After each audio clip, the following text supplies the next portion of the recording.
10 bölüm.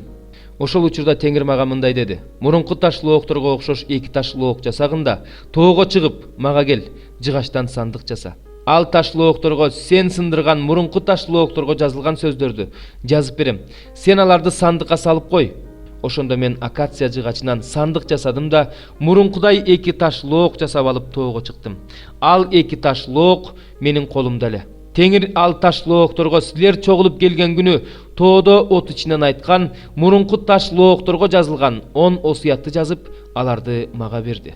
Анан мен артка кайрылып тоодон түшүп келдим да, Теңир мага буйругандай Ташлооктор сандыкта болуш үчүн аларды өзүм жасаган сандыкка салдым.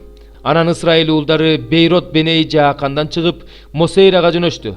Арун ошол жерде көз жумуп, ошол жерге коюлду. Анын ордуна уулу Элазар ыйык кызмат кылуучу болду. Ал жерден Гуткотко жөнөштү. Гуткоттон Жотпатка, дарыялуу жерге келишти. Теңир ошол учурда Леби уруусун өзүнүн келишим сандыгын көтөрүп жүрүшү үчүн, өзүнүн алдына келип турушу үчүн, өзүнө кызмат кылып, өзүнүн атынан бата берип турушу үчүн бөлүп койду. Бул ушул күнгө чейин ошондой. Ошондуктан Лебилерге бир туугандары менен кошо үлүш тийген жок. Кудай Теңирин ага өзү убада кылгандай, анын энчиси өзү.